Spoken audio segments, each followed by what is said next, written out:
This episode of the Unredacted Podcast is brought to you by Dragon Forge Consulting. Dragon Forge provides boutique consulting services for federal and commercial clients looking to expand their business in a turbulent time. Learn more by visiting their website at www.dragon-forge.net. That's www.dragon-forge.net.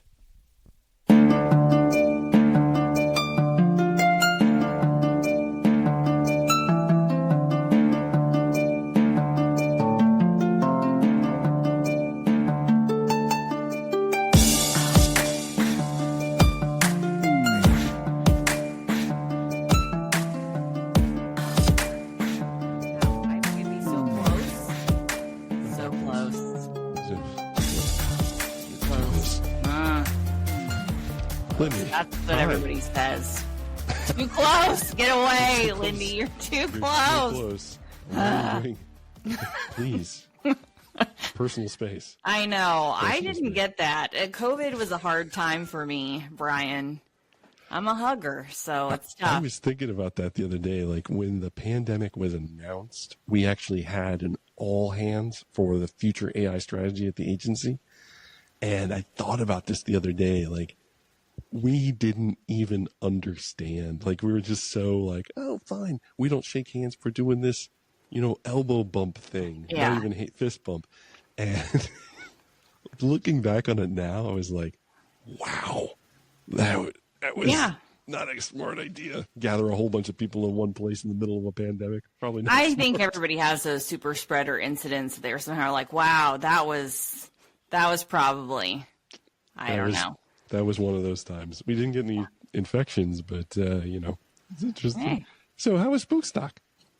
It's great. It's good. We're not, I was told I'm not supposed to talk about it anymore. I've now signed an NDA. I'm sorry. I didn't know. They start inviting riffraff like me. I'm just a hustler. I'm trying to make money, so I forget. Yeah, they'll let anybody into this thing. No, not true. It's good. Yeah. Was the band decent? Yeah, I mean, you don't go for the band, do you? But I mean, I don't hate. I already forgot who it was. Gin Blossoms. Again, Jealousy. It's, not bad. I'm more of a country music fan, I will say. Just went to a Riley Green concert. Shout out to Riley Green. They got to get him. He's a patriot. I bet he would come. Oh gosh, now I'm really going to get banned. They have another one. I'm not going to say the name. Brian, you're in the know. I'm icy adjacent, so I don't know what I'm not supposed to know. But they have another one, wink, wink, and it's country version, so it's for people like me. I'm really down with the country bands. So, yeah. That'll be good. Yeah, that'll be I'm fun. excited. I'm manifesting this. Riley Green, if you're watching, I saw you play in Lincoln, Nebraska in a sellout crowd of your people, and we would like you to support the intelligence community by playing for a free discount rate at a clandestine event, raising money for the kids of Shadow Warriors. I'll send this to Riley Green's people. He's also easy on the eyes. I'm not allowed to partake, but if I were, Riley Green would be on the list. Interesting. I can't compete. Anyway, that sidebar. That's controversial. Sorry. So he's on your list. There's a list. Everyone has a list. Do they? Yeah, there's. If you ever are, for guys, it's like Sydney Sweeney's on the list. I'm not saying for me. I'm saying some guys. Some guys Sydney have Sweeney, her on the Julia list. Roberts, So if you ever have an opportunity to date her, it's free. It's a free pass. It's like no, you absolutely should do that. No, I mean, as we said already, a hug could do a lot for me. So actually, I would just like him to give me a hug. That's all. That's my hall pass. Easy. It's a hug hall pass. If you have anything more than a hug hall pass in your relationship, we need to talk. Like, you need to. You're recording in church right now, Brian. I am. If I'm not going to call you out on that if I'm allowed to say that, but I feel like Jesus can see.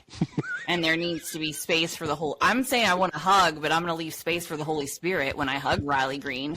He's not going to marry me. And I know it. So, But In the context of the listeners, I'm sitting in the sound booth of my church because I'm in between meetings and it's a quiet place, and so Yeah. I chose it here. Now I know. So I'm just saying Jesus is listening. So you better watch your explicit filter. I guess so. Anyway, so I guess things are heating up in Venezuela. Looks like we're deploying a lot more assets into theater, and looks like things are starting to heat up. I mean, any hot takes on that? Not really. I mean, I think it always comes down to like, why are we in these places, right? I thought we were America first. So I think there's a lot of people questioning why Venezuela. I mentioned this before. I'm a little bit out of the geopolitical, game here as far as what's behind it. My general take is like, we don't know how what's going on or the full escalation, but Venezuela kind of important in, from a regional context, also natural resources context. So it's not that it does not make sense that things would have escalated there and the direction that they're going. That's my take. I'm not surprised, I guess, as it were. It is curious that it's gotten so hot so fast. I mean, usually these kinds of escalatory moves are preceded by something catastrophic like loss of American lives or something like that. So it is a little curious, like, why are we getting so aggressive in this AOR so quickly? And I know that the administration is pointing toward drug shipments. I mean, yeah, that's a thing. But in my experience, more cocaine comes across the water from Colombia than it does from Venezuela. But, maybe they know something I don't know. So here we are. I guess we're just going to have to wait and see. But I think this illustrates, why we invited our guest interviewer today, Anthony Vinci, who was a former senior executive at NGA. And he wrote a book called The Fourth Intelligence Revolution, which, if you haven't read it already, is pretty good. But one of the themes that he advances is that citizen intelligence is probably if it's not a future thing, it's a now thing. Paying attention to what's going on in your personal life, what's going on in the world, because these lines that we've drawn around ourselves about here's what I do day to day and here's what I do in my professional life, private life, that's getting blurred very quickly. Yeah, no, I mean, I think it's an important topic because, the climate that we live in and the intelligence threats are no longer, I mean, I think it ties into also like the notion of gray zone warfare, right, which is pretty popular. So this is kind of an example of that. And, I'm sure ties into his work and research that the blurred lines, it's no longer as clear and cut and dry. And Venezuela is definitely one example of that. But there's a lot of them across the intelligence community ecosystem right now that, we have. Yeah. Exactly. And what it's a great point, because what I was saying is like, usually it's this definitive thing, right? There could be some very quiet things happening that are kind of eating away at the underbelly of something that is in America's interests. And it's just invisible to us. And if it is, then who's it incumbent upon now to communicate that to the public? And we've talked about Ukraine before, but one of the things that the Ukrainians are doing that I think is kind of illustrative of what Anthony's talking about is they are using intelligence to derive battlefield advantage, sure, but they're also doing it to make sure that the population of Ukraine supports the cause. These people are sacrificing quite a lot. So if you're able to communicate to them that here's an operation we did, here's the effect we had, we're making you safer, that's great. And that's probably where the future of the intelligence cycle will be and how it will kind of merge with public affairs, for lack of a better term. Yeah. So, we were really happy to get Anthony, especially on his book tour. So this is our interview with him.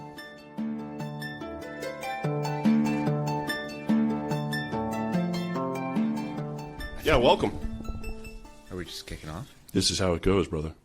We don't get a lot of preamble. We just kind of roll into always be recording. Always be recording. Yeah, because the stuff that's the most valuable to me, I think, is the stuff that lets people know you're a real person and not just doing another media interview. I am just kind of a robot. It's like a book writing robot. The book is very interesting. It's very entertaining. And this book is The Fourth Intelligence Revolution. Now, you came up with this title. This was your independent title? Yeah, definitely. My agent did not come up with that title. I take 100% of that. My years of marketing training. It wasn't your. I mean, that was immediately what I thought. Is like, oh man, he must have come up with this on his own. It's very. I was going to call it the coming revolution in intelligence, but okay. The fourth, there's like the sixth extinction period, the fourth industrial. Like everybody has like a number, and then yeah. I guess it's intriguing if you're selling books. Like you're like, oh, I kind of been curious. What were the first three? Right. Yeah. And the first several chapters of the book are focused on the history of intelligence. I mean, it's a in-depth history of intelligence. Yeah.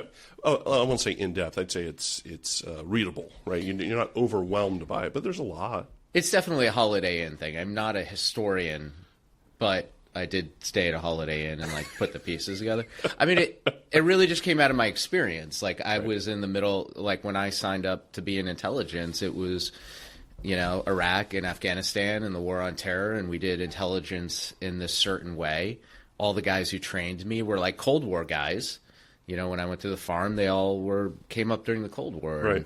And like, I was like, well, you guys did it that way. I'm doing it completely different. Like I'm not running,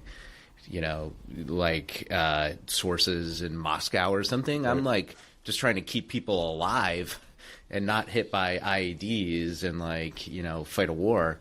And then when I went back to NGA, it was like this whole different intelligence. Now all of a sudden we're dealing with technology and we're going, the competition is with China. So I was like, this feels like a thing. Well, let's back up a bit. Where were you on 9/11? What were you doing? I was in Prague. I was living in Prague. I was working at a kind of journalism company or nonprofit called Transitions. But I had, it's funny. I was going to take a job as an energy trader on the 83rd floor of the second tower. Wow. So I had two jobs that I had applied for that spring, and I took the one in Prague, and actually a friend of mine died who worked at that office. So really tragic. And did that, you didn't join the IC for quite a while afterward. You and I worked at Toffler Associates together for a bit. But then you joined the IC, I guess, 2025? I joined, I officially EOD'd in 2006. 2006. And so, we worked together at Toffler Associates, right. And I wanted to get closer to, and that was only a couple of years after 9/11, and then I wanted to get closer to intelligence, and I ended up doing my graduate degree first, and then came back. And after I finished that, I went into the. Why was that important to you to get your graduate degree? I think I wanted to.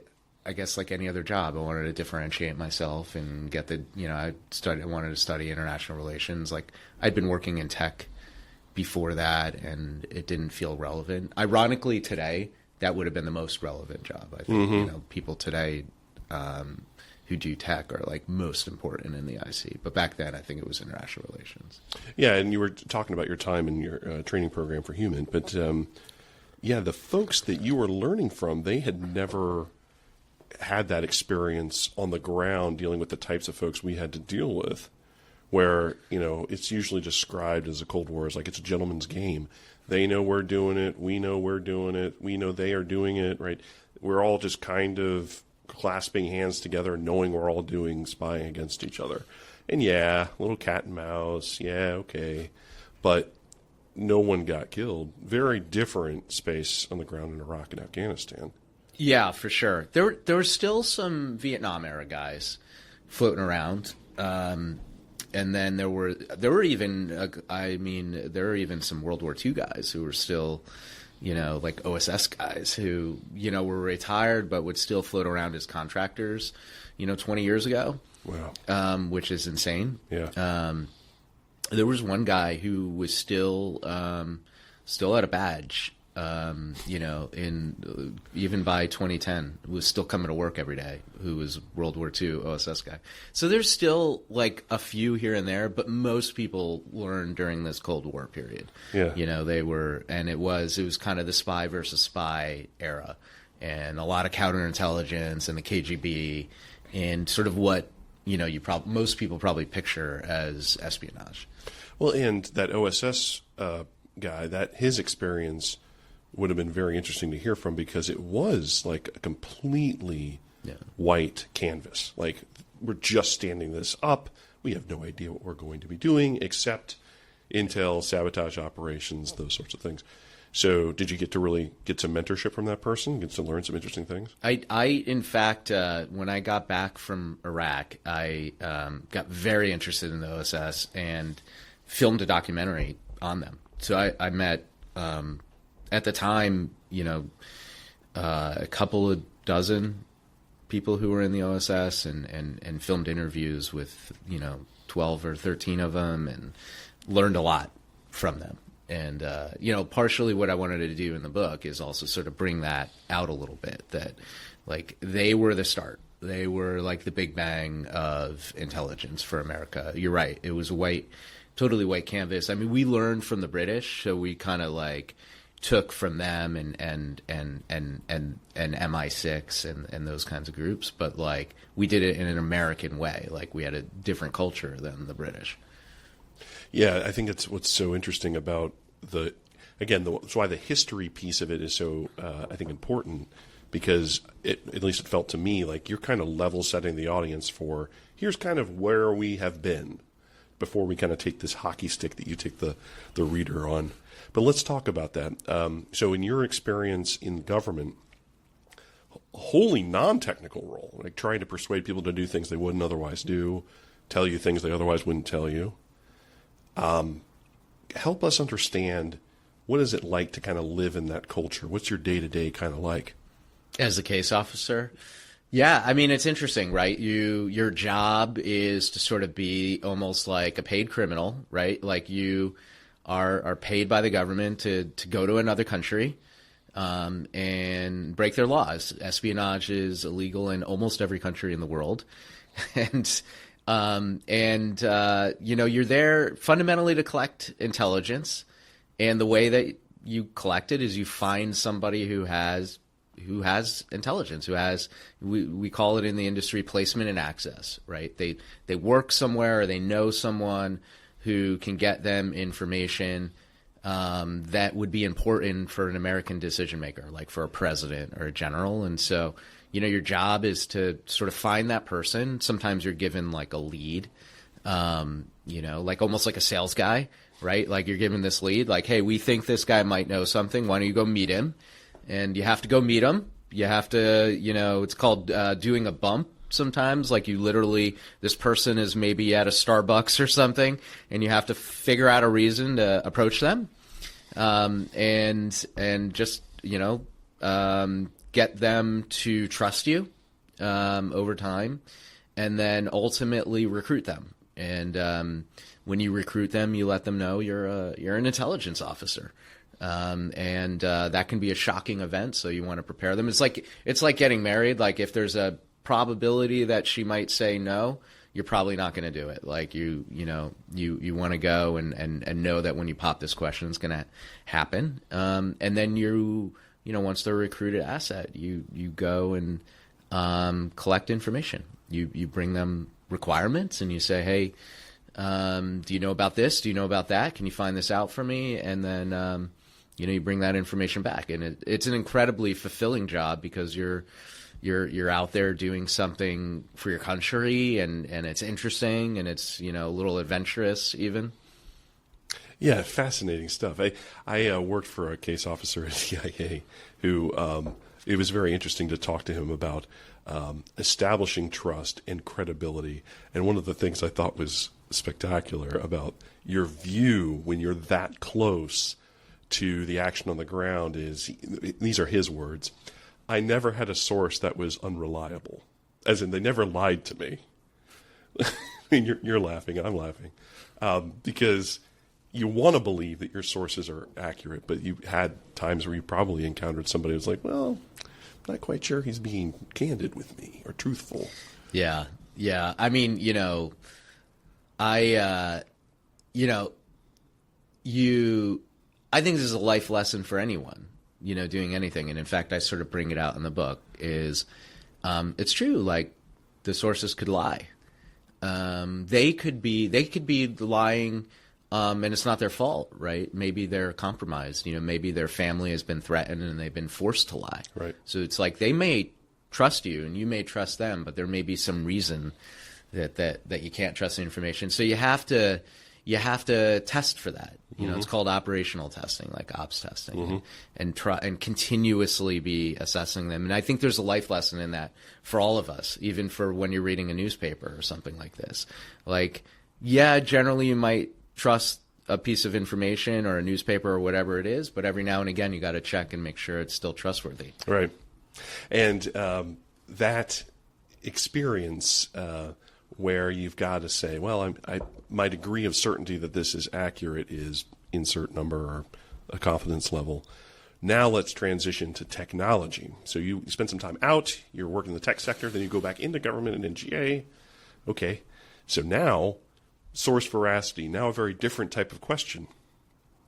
Yeah, I mean, and I think that's part of what I brought to the table going back into NGA is being a case officer, being somebody who thought about how do I get information, by any means necessary, but how do I deal with uncertainty? How do I deal with risk? When you're a case officer, you talk about and you think about calculated risk. There's no risk-free operation, right? Like you're always taking some risk for you or your source or what you're doing. Sometimes physical risk, right, when you're operating in Iraq. But you're balancing that with, well, if I do nothing, then then there's a risk in that. Then we're not collecting the information we need. And maybe if they're in Iraq, we're not able to, stop a terrorist attack or something along those lines. And so I transferred that to thinking about technology, and in particular to thinking about artificial intelligence, which is, to me, the most important technology for intelligence, since the invention of the computer or something like this. It's incredibly important, but it is risky. People didn't trust it, still don't trust it in some ways, and rightfully so. I think everybody's gotten on ChatGPT and sort of seen that it maybe says some weird stuff sometimes. But you have to take that risk, because doing nothing, not using it, might be a bigger risk. And that's what I was sort of doing at NGA, and that's what it brought to the table. Yeah, let's talk about that. So how do they think about risk at NGA? Very different calculus, not putting lives at risk, but what are they thinking about? I mean, someone's job at NGA, did you, I don't know if you watched House of Dynamite, this movie. Good film. Yeah. Good film. I was tense the entire time watching it, and it tells this story of an unwarned launch. That's what that's called, where a missile is launched. I won't give away all the plot specifics, but we don't know who it's coming from, where it's going to hit to start with, and that's like the nightmare. Right. And that is the risk that every NGA analyst and many thousands of intelligence officers think about every day is, what if a nuclear weapon came to America and we missed it. Yeah. And so every day they go to work and they're like, I'll be damned if I'm going to let that happen. Right. Right. And so that consumes you as an intelligence officer, and rightfully so. And that's why that mission is so important. And so now imagine you're doing that every day and you're doing it the best you can. And all of a sudden this guy, me, comes in, and I was like still in my late 30s, and is like, you're doing a great job, but like, I want you to do it differently. And I want you to trust this machine, this AI machine to help you do that. Right. And they're like, no. Right. Like not doing it. No. Like, why don't you go test this out somewhere where, like, if it fails, it's not a big deal. And that's like a very legitimate concern. And so they're in their mind, that's risk. The main risk is something really, really bad happens, like a nuclear missile is launched and might blow up an American city. Any change, they're doing it the best they can, and any change to how they're doing it is also a risk because they know what they're doing kind of works. And it does. Like, nobody's launched a nuclear missile. And in fact, even in terrorism, there's not been, a massive 9/11 level terrorist attack on America. We're doing something right. But my view is that, the world keeps moving and the threats keep evolving, and one day something will come through, and we have to use the tools that are available to like make us better and better. And so you have to come to terms with like changing what you're doing and how you handle that kind of risk. So you're talking about mission risk. How do they think about fiscal risk? How do they think about programmatic risk at NGA? That's good. Fiscal risk. It's true. I think this is not just NGA. I think anybody in government, you are given a budget. You have to spend that budget by the end of the fiscal year, unless or you're going to lose that budget. There's never enough money to do all the missions that you want to do. And you've got people coming to you, and if you're, a contracting officer or a budget officer or somebody in the finance office saying, I want to do this. And by the way, what they're saying is, if we don't do this mission, people die, right? Like that's what they're leading. Space. That's what they're leading with, right? It's not just like, if we don't do it, I don't get to do something cool. It's like, no, people are going to die. And so you have to balance that risk too, and you have to figure out where all the money should go. And the hard part is maybe there are these new tech companies, for example, that are promising, hey, maybe we can do this mission better, or we can do it cheaper, we can do it faster. But then there's risk on that for you because you're like, well, I've never worked with these guys. Right. This company's been around for a year. Right. Lockheed Martin's been around for, decades. Right. Like, why should I trust these guys? And so there's risk around that, right? And you want, I think a lot of the people in the acquisition space would love to work with like a cool tech company that is promising the future, but they're also feeling risk because they're like, I don't know if I can trust them. And so they want to see something to see how they can trust it. And you get risk there, but you also have to take on that risk. So weirdly, this acquisition officer comes in and works in a cubicle every day, is thinking about risk and mission risk in the same way a case officer was, downrange. And it's all part of the same system. And the other interesting interplay I think are lost on folks is that some of these companies that are new and ambitious and doing great things, we'll say Google, for example, because everyone kind of knows what Google is. You say, okay, we're going to bring you in. You're going to work on this contract, and I want you to work on this satellite. It's been up on orbit about 20 years. It still has a serial bus. They don't know that until they're working it. And then they're left with, well, I can't do anything with that. My technology doesn't work with that. Okay, so now what? We've got you on contract. We got to find a way, right? Yeah. I mean, and I think this goes across the board for intelligence and many people in the military. You got to be there's this need to be a bit of a MacGyver, right? And you've got to learn to adapt to, maybe it's old technology, like you're saying. Maybe it's these mission needs.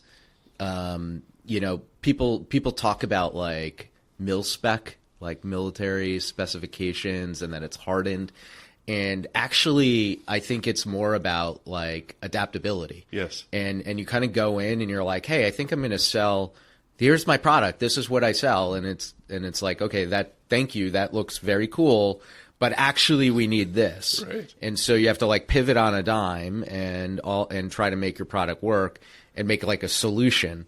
And I think the problem for companies sometimes is they just want to sell a product, not become a solutions company, and you get this sort of tension in that.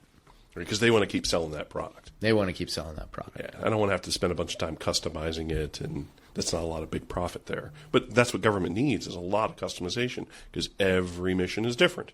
Every mission is different, and it's different than what commercial companies need. So there is a bit of a myth in that regard in the commercial. I can say this as an AI guy in a commercial company.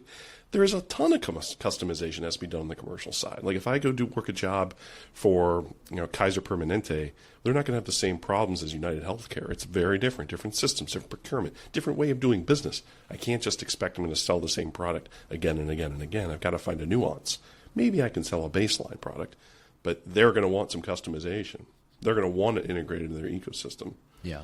There's like a positive side to this though too, which is if you're somebody and you've got your startup company or maybe you're an AI engineer working at that company, the missions and the questions you're being asked and the engineering problems that you're facing in government are 1,000 times more interesting and important than you're going to get if you're working in the advertising space or consulting or something like this, right? And so the upside to this is that it's just interesting. And I think you'd probably agree with me. Most people go home from, you're frustrated working in the government, but most people go home and are like, that's a cool project. And like, I feel really good about getting this thing out the door. And like, we had real impact. I don't think a lot of people get that when they like finish up an advertising project. They're not like, oh, I'm really, feel really proud that I did this. They're like, oh, it was good. And I had good working with the team. Yeah. And so that's sort of the upside and like that challenge, right? And this is how I would try to recruit, engineers and data scientists into NGA is like, look, I can't pay you as much as you're going to get. If you go out to Silicon Valley or something, but I can promise you this, it's going to be the most interesting work you'll ever do in your life. And you're going to work with data and you're going to work with problems that you don't get to work with anywhere else. In fact, you can't even see this data anywhere else because it's classified. Yeah. And, you're going to kind of come home and even whether you spend a year or, a whole career here, you're going to look back and be like, that was some of the most interesting work I ever did in my life. And I'm proud of it. I once talked to a SEAL who said, my best days were someone else's worst days. It's like, that's a nice encapsulation, right? And there's what is lost on folks, and kind of to your point is, there's a long burn to get to that point. To have a successful launch of a technology or a program. Yeah, I might be working on it for 2 or 3 years before I can see it actually bear fruit. And you have to be patient and, have the goodwill of the American taxpayer. Let's talk about some of these themes in your book, because I think what you start to it's a really interesting mix for those who haven't yet read it. Of everybody's read it. So everyone's already read it. I'm too late to the curve here. Yeah. I thought we just got this book out here. I'm a little excited. I want to be like one of the first ones to start pimping your book out. But I think what I found interesting about it was that there was a nice explanation about what technology topic you're talking about. We just talked a little bit about AI. We'll talk more about that. And then you started to kind of pull it back toward, here are some policy recommendations. Why did you structure it that way? Yeah, I sort of had 2 goals in the book. One was, look, I have a view. My role in NGA was to be, an agent of change. Like I was there to help transform that agency. And I developed there and then afterwards a view for what the intelligence community needed to do to adapt to this new world. And it's not small fixes. Some of these things are pretty fundamental. And I wanted to get that view out. But I also, as I was writing that, and in fact, I wrote a draft of the book that was just that, it was really boring. Like it was, it was like a think tank piece, like something you would hand as a report to, the deputy director of an agency, and, maybe they would read the executive summary and, hopefully you'd get one thing through. And I realized that this revolution that was happening in intelligence was sort of affecting everybody. And maybe we can get into that. And once I realized that, I realized I needed to explain to the general public what was going on in intelligence because it was affecting them, and that some of these solutions involve them, right? It wasn't just about how we would change the government. It's how this would affect all of our lives and how maybe everyone might have to become involved in intelligence, whether they like it or not, because they're being affected by it. And so I tried to do those two things in the book. One is sort of say, here's what I would do to the intelligence community to change it, because this is what I think we need to do, to secure the nation, but also try to explain, here's what's going on in intelligence to an everyday person, and say, this is what, we all might have to do to secure ourselves. Yeah, let's talk about those big trends. So you identify about 3 different really big trends. Let's start with open source. Open source intelligence. What's going on in open source that got your attention? Well, I would say, I even took a step back from, I would say, open source. I would say intelligence is expanding. And we used to think about intelligence as something that was primarily about military and political issues. And now it's increasingly about all forms of competition. And that's driven by what's happening is that China in particular, but other adversaries are competing with us, not just militarily and politically, they're competing with us in economic and other areas. And so China is performing economic espionage. They're spying on American companies. And so as that happens, the intelligence community needs to broaden its view of what is being spied on, what we should spy on, how we should do that. And so that means doing economic intelligence. That means doing science and technology intelligence. That even, I point out in the book, China is spying on genetic information. They're collecting DNA information from people globally through companies like BGI Genomics. So all of a sudden, even our DNA is part of the, this great game of intelligence. Right. And so we need to respond to that. Intelligence needs to broaden. But the intelligence community, the CIA, DIA, NSA, all these are not necessarily good at all of those areas, and we might not necessarily want them focused on those areas. We don't necessarily want the CIA, looking at our DNA, for example. Nobody wants that. So to do that, the only way to do that is to expand who takes part in intelligence and how we do intelligence, and that includes using open source intelligence, but it also includes, I think, almost like a public-private partnership of the intelligence community working with non-intelligence organizations, like working with companies, working with nonprofits, and ultimately working with the general public. Yeah, the variety of different types of information that you go through in the book is a little staggering. Especially when you were talking about the DNA piece, because I can't change my DNA. It's what I am. So when we start talking about ways to protect ourselves and protect our data, I can't change my DNA profile. Yeah. So when that data is lost or stolen or hacked, that's it. It's already in the hands of the adversary. Yeah. And the thing that I point out in the book is it's not just about information being collected or stolen. It's what do they do with the information once they have it. Right. And, for example, TikTok is, the social media app. It's owned by a Chinese company still. Like, hopefully that changes soon. But they're collecting information. This is well known. They've been sued by the Department of Justice for illegally collecting American information and sending it back to China, including of minors. And the question becomes, what? Like, why? And I think ultimately the reason is around wanting to change people's views and to perform information operations, is what we might call it in the intelligence community.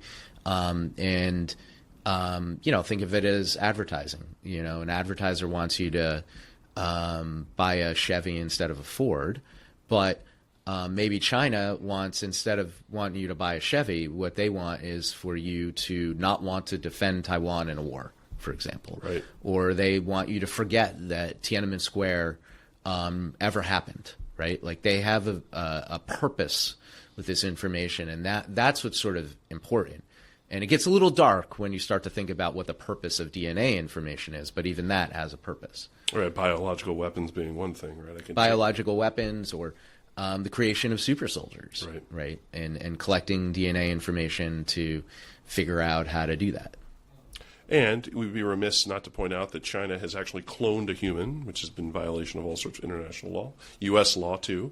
So they're already on the cusp of, now that particular scientist was heavily sanctioned for it, but they genetically engineered a baby, right, to make them immune to a disease. And he is apparently in prison, although no one's heard from him. So who knows? So who knows? Who knows where he is? Yeah. So the other thing I think is a bit, I won't say it's jarring, but it's it's a little sobering, is you say, hey, we're all on the battlefield. If you've got a phone in your hand, you're on the battlefield. Can you talk about that a little bit? Yeah, so this information collection, intelligence is now being used to collect information about all these areas, economics and so forth, including about all of us. And so you sort of hear about it every day. You turn on the news and there's some hack of an insurance company's database or a credit reporting agency's database, right? Like that's information about you and I and our friends, right? That's being stolen and sent back to China. That's what's happening there, and maybe to other countries. And it's being used sometimes, and I think increasingly, to do something. It's being used for information operations. And things like the Russian hack of the 2016 elections, for example. And China is known to have used it. And they're going to use artificial intelligence as well to do this. And there's been multiple reports about ChatGPT, for example, being used to create or target information operations. And ChatGPT has a security team, and they try to shut that down, but it still happens. And then China has its own AI. It has DeepSeek and tools like that, which have been shown to censor information and change it. One crazy report is if you go on DeepSeek, which is a Chinese AI system, and you want it to generate code, and you let it be known to the system that you're generating that code for like a Tibet human rights group or a Uyghur human rights group, it will actually generate less secure code than if you were a different kind of organization. Think of that, right? So they're using this information, these AI tools, and they're targeting all of us. And that, to me, is the biggest change in this fourth intelligence revolution. So you just talked about what I would call algorithmic warfare in a way that folks don't commonly understand. If I'm able to use a generative AI tool to say, I'm intentionally going to give you something that is going to suit my geopolitical interests and not yours, a Uyghur or Tibetan or whatever, U.S. government example, now that's algorithmic warfare. I think so. And they can also do it to you as a person. Right. I call this hacking minds, right, in the book, that they, could potentially use and may already be using AI to subtly change your view over time. And that's sort of the difference between, traditional propaganda, which is a one-way street. It's like advertising. Maybe I show you a picture or video of something that makes you not like a group or something like this. But with AI, it's a two-way street. It's a dialogue. You're having a conversation, and it can convince you of something over time. And that's really dangerous. And so I think this is the new world we're going into, where, we as American citizens, as people living here, are sort of the soft underbelly of the American, political, military, industrial might, right? Like, we are the people who vote. We are the people who work in these companies that make technology. We are the people who raise children who sign up to be in the military, right? And so they're targeting all of us now, and that is going to increase. And so the question becomes, what do we do about that? And my answer in the book is that obviously intelligence agencies can help to a certain degree, and that's what they do, right, is they try to shut down these threats and attacks. But we don't necessarily want intelligence agencies to do everything. We don't want intelligence agencies to censor information, for example. That goes against our whole ethos as a society, right? And we've always actually had that skepticism of intelligence. We've never wanted a secret police in America, and hopefully never will have one. But you still have to defend yourself, so what do you do? And my proposal is that what we should be doing is we have to defend ourselves at the endpoint, right? If you think about cybersecurity, what's the endpoint? In a cyber system, it's a computer. In this sort of espionage world, it's a person. And the way to defend yourself is through, I believe, thinking like intelligence officers and being trained to recognize these threats, right? And being trained to see that, oh, this is strange. Like, this looks like this AI system is trying to convince me of something, or looking at any information and triangulating it. You know, one thing any intelligence officer will do is they'll always triangulate information. They're never going to trust one source. They're always going to say, well, let me check against a different source, right? So there are these things you can learn to do that you learn when you become an intelligence officer, but all of us can learn. And it seems strange to think that way, but we actually do it every day with cybersecurity. We train 8-year-olds to change their passwords, right? Like, we've trained essentially every American citizen in some level of cybersecurity, you know, to spot phishing, you know, emails, right? Like, I bet all of us have gotten that, you know, workplace training where it's like, don't, you know, open the email that looks strange, right? Well, we're so focused on protecting the computers, right? Like, but we should also be focused on protecting ourselves. Right. And we can do that by learning some basic skills and just being a little more cautious. And that will help a lot. So this is the concept, you know, I know the title, Intelligence Revolution, but it is, no pun intended, a little revolutionary in the sense of that you're talking about a citizenry that now has to be intelligence informed, and in a way that we're probably just not accustomed to. So my children have grown up in a school system where they've been taught to critically read. So go to a website and which ones do you trust, which ones do you not trust, and what's some shortcuts to figure that out, and how do you look for bias? Great. That's critical thinking. But you're describing a whole nother level where your personal experience and your activities could be adversely affected by a foreign actor or a criminal actor. And what do you do to protect yourself? So where do you start that educational cycle? Is it in elementary school, or are we talking to something else? Yeah, I think that the main difference, critical thinking is incredibly important. And the difference between that and sort of what I'm talking about is that usually you're doing critical thinking because maybe there's an error, or maybe just this isn't as good of a scientific study, right, or something like this. In the world of intelligence, it's because there's actually an adversary trying to do something. There is a bad guy. Right. Right. And that's sort of the big change, to look at the world through that lens. Right.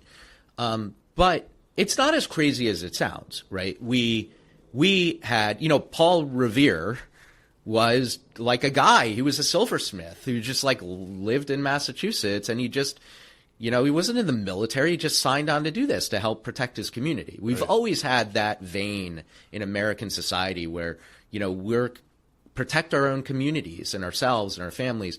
And we've had a neighborhood watch, right? Like, there have been neighborhood watches in America for decades. We still have police, but we also have neighborhood watch. So I think it's that's the mindset change. And so, yes, it is a revolution, but it's also connected with how we are. And, you know, to your question, yeah, I think you have to start in elementary school, but it has to be age appropriate, obviously, right? Like, and in the younger ages, maybe you're just talking about, you know, how sometimes information can be changed, or sometimes, you know, maybe you could tell it through stories and so forth, right? There's an age appropriate way, just like with changing their password, right? They're not sitting there explaining what a hacker is to an 8-year-old. They're just kind of like, well, here's something you should do because, you know how, like, sometimes when you go to a bad neighborhood and your parent, you know, wants to hold your hand and doesn't want you to run off. Well, it's kind of like that for your computer. Well, also it's like that for information, right? And you can do this in an age appropriate way at a younger age. But by the time you're in high school, I think you're explaining, you know, really what's going on. And if that concerns a parent, you know, remember this. My son, and probably your kids, get active shooter drills every year. Yes. They are trained to hide in a room if somebody comes into the school with a gun. Right. From kindergarten. Right. Right. So the children understand, and it is possible to get them able to understand it at a young age and in an age appropriate way that there are threats in the world, unfortunately, and we just have to prepare for them. Fires happen, bad things happen, but like you can prepare yourself. And in fact, I think it will give them back a sense of control and make them feel better. And it will help not just in addressing the threat of, espionage and information operations, but in addressing lots of threats because they're existing on the internet from a very young age now. And there are lots of threats on the internet, as we know, for children. And this is another tool that they could have in their toolbox to address those threats as well.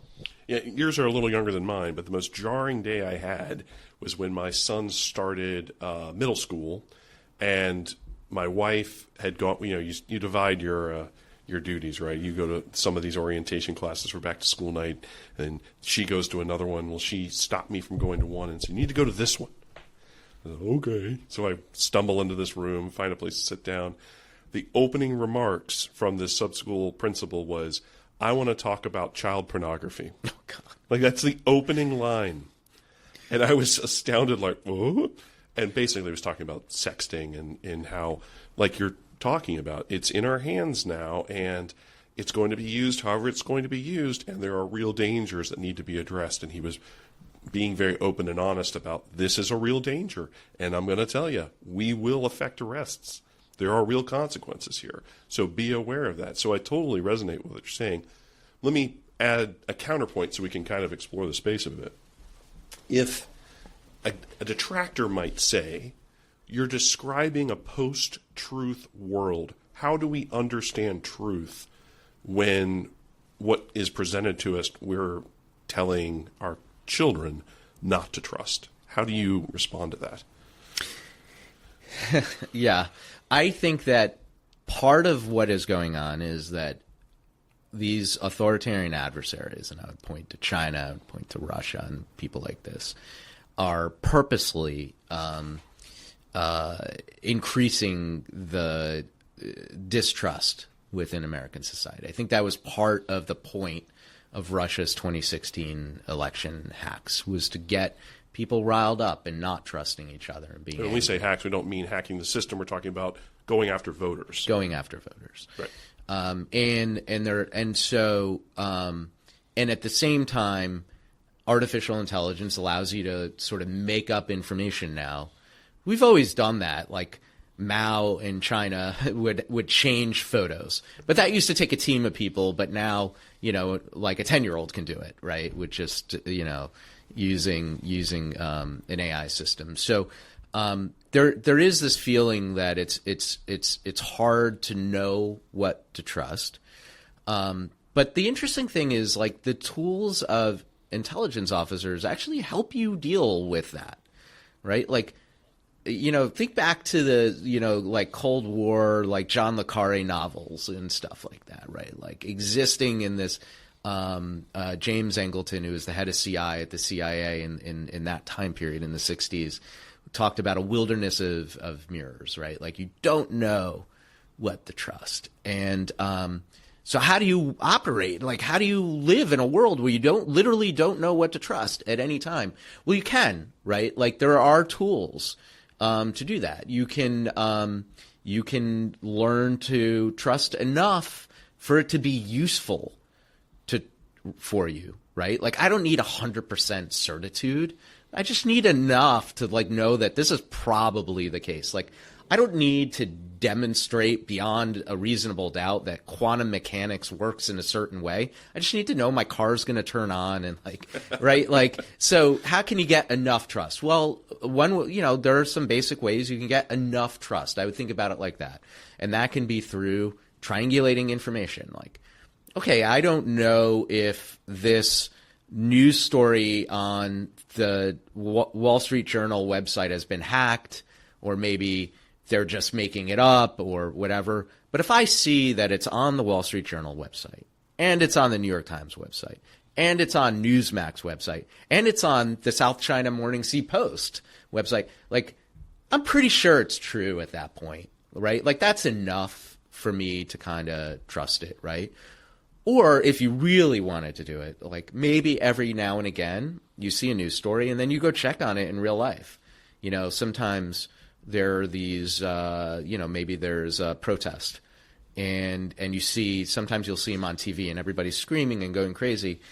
Well, if you ever go to some of these protests, sometimes you see that actually they're screaming and going crazy in this like really small area, right. But actually most people are just going about their life, right? So you can actually go do what case officers like me used to do, which is like trust but verify. You can go out there and like check on it and then use that to assess your information source, right? And so I think that is a different way of dealing with trust in this world, where it's not about 100% certitude. It's about enough trust to do what you need to do. And maybe for more important decisions, you spend more time on it. For less important decisions, you spend less time on it. So you can kind of moderate it. And you're testing for information, and you're being an active consumer of information, right? Instead of just passively believing whatever you see. And that is probably enough to help 90% of people, right? So we've been dancing around the topic. Let's hit it right on the nose. Artificial intelligence. Talk to us about let's start with, how do you define artificial intelligence? Yeah, good question. Sort of the $1 trillion question, right? I would say artificial intelligence does something that a human does. And typically it's a form of software. It's a form of system that isn't a set of commands that are thought through ahead of time. It's reacting to the world. So ChatGPT doesn't, or Claude or Gemini or any of these systems, it's not like it just has a recipe, and whenever you ask it a question, it already knows the answer and it just looks it up and answers it. It's actually thinking in a way like a person does. It has like this sort of network, a neural network in a sense, that thinks like a person and answers like a person. And the same goes for computer vision, which is another form of artificial intelligence. It is not just like literally matching one image to another.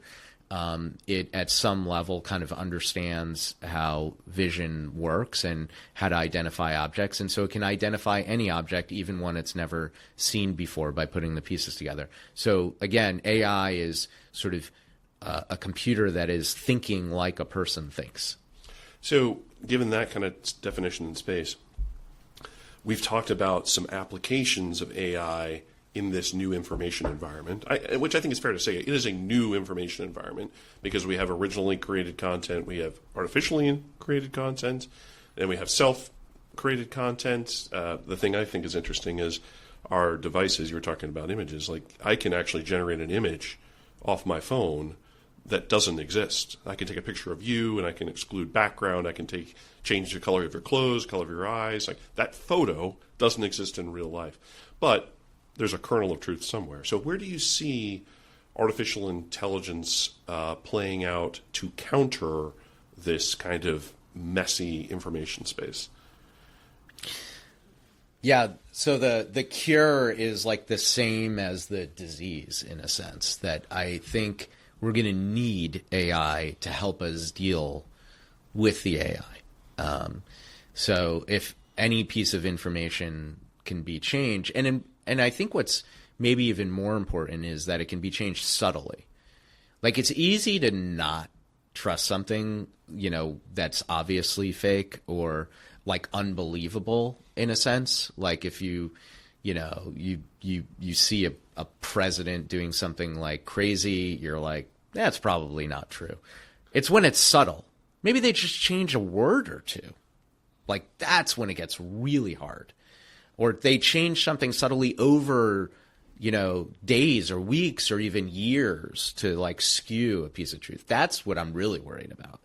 And because a person won't be able to detect it, right, because we can't remember what we read a year ago unless right, you have a photographic memory. So I think that the only way to kind of fight back against that is to use AI that could kind of recognize these changes. But then you run into this issue of like, okay, so now I have an AI whose job it is to tell me that something's false. But what if that AI is also the problem? Like, right, what if that AI has been hacked? Right. And so one of the solutions I sort of propose in the book is like, what we may need is like, I call it like a Socrates robot, right? Like, and Socrates was this like Greek philosopher, and he just asked questions. He never had a view. He would just say whatever you said. He would just ask you questions. And by asking you those questions, he'd get you to think about your, what your beliefs were, and your beliefs might actually change as you thought about it because of these questions.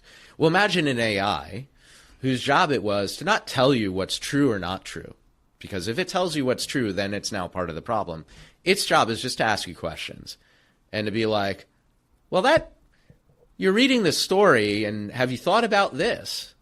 Have you thought about this other thing, right? This story is saying A is true, but what if B were true, right? Or maybe it's just sitting there sort of maybe monitoring some of what you're reading, and over time and being like, I've been monitoring, the AI says, I've been monitoring what you're, and it, have you thought about whether there's like a trend over time? Like maybe take a look at this one and then this one and then this one, and just think about what that would be. So by asking questions, maybe you can get around this issue. And I would love to make that as an app. I don't know that there's a business model, so it's hard. But I think that those are the kinds of solutions we're going to need in a distrustful AI environment. I make up this term in the book, and the epistemic storm, right? Like where we live in a world where we don't know what to trust anymore. And actually the issue becomes not like distrusting things. It becomes about figuring out how to trust again, and what are the tools we're going to need to like trust and find trust in something, or enough trust. Is it possible that solution or some other kind of so let me think of it. Let me say it this way, because what I thought about when you were describing that concept in the book was that there is an interesting place for government here. I don't know if it's Intel community kind of function or if it's something else, but could there be a tool set that's commonly offered to the American public to say, this is available to you, you can use these things, and you as a citizen can now explore that information space as a public good? Is that kind of the direction you think we should be going? Yes, but actually I would go more decentralized than that. Okay. And another proposal I have in the book is the creation of what you might think of as almost like a civilian intelligence agency. And that would be more like a Wikipedia, where there is no owner, right? It's something that's decentralized. Because if there's an owner, it can be skewed. If a company owns it, it could be skewed by whoever owns the company and controls it, right? Some billionaire or stockholders or whatever it is. If a government controls it, then the government can skew it. So you need something that's just like decentralized and owned by all of us in a sense, and controlled by all of us, and that acts in many ways like an intelligence agency that gives you tools to to see data. It gives you the data itself. It gives you tools to analyze the data and to spot threats like this, maybe an information operation threat, and to deal with that, to disseminate the information. So there's something called the intelligence cycle. And you could replicate the intelligence cycle for civilians, where you have groups of people who are looking through data to see where threats might be, analyzing those threats, and then disseminating it out to the rest of us, and maybe back to government, by the way. And maybe they could be, liaise with the government and work with it, but not be controlled by the government is, I think, important, because you don't want to politicize intelligence, and nobody wants that, and that's a big debate these days. And you also want people to feel a sense of ownership and responsibility, that this is part of what it is to be a citizen, is to help protect us, just like we feel this way about our homes. Like part of what it is to live in a neighborhood is you keep your front yard clean, because like we're all in this together and it's our community. We all want it to look nice, right? And if you see a crime happening in your neighborhood, you call the police because you don't want there to be crime in your neighborhood. That's on all of us. Well, the same thing is true for these adversarial espionage attacks, and we can all take part of that and have that responsibility because we are a community. That's so well done. really nice description of the fusion of policy, technology, people. It's really, really nice. Is there anything that you wanted to talk about here that we haven't covered? Well, one thing I always like to think about is what about the next generation? And we need, part of why I wrote the book was for my son. And he's kind of growing up in this world of AI and these threats. And one day his generation is going to have to serve as well. Like maybe there will be a war like happened with my generation, or maybe even if there's not a war, we may have to prepare for one, or we're still going to need intelligence officers. And maybe for his generation, there is a civilian intelligence agency or something like this, or you can serve in different ways and work in companies. But for some of them, I hope that they will become intelligence officers. And so, what I might say there is that it is a great job. It's a job that you will find incredibly interesting, and depending on what aspect of the job, maybe if you're out in the field, it can be adventurous, but not everybody has to be out there in the field. Maybe you can be an analyst, you can be a technologist. There are lots of things you can do in intelligence. And it's a job that I think is more accessible than people realize. A lot of us, when you first sign up, you're like, how do I become James Bond? It's like almost unbelievable. It feels like something like, in the movie, you have to be like recruited and like, you went to Harvard and you lived in Kazakhstan and you speak 10 languages and like you're this exceptional person. And the reality is that what we need are people who know lots of things. Like, yes, if you know languages, that's great. But also if you know technology, that's useful. And by the way, there are human resources offices in the intelligence community. And if you want to hear about a cool human resources job, trust me, it's doing human resources at like the CIA or DIA. Like, think of how cool that is. You're recruiting spies. Like, what a great job. Yeah. And so there are all these jobs, and it is accessible, and you can just literally go on these websites. You can go to CIA.gov or DIA.gov or NSA.gov and apply for these jobs. And not a lot of people realize that, and I hope that people will realize that for themselves or for their kids or for their nephew or whatever.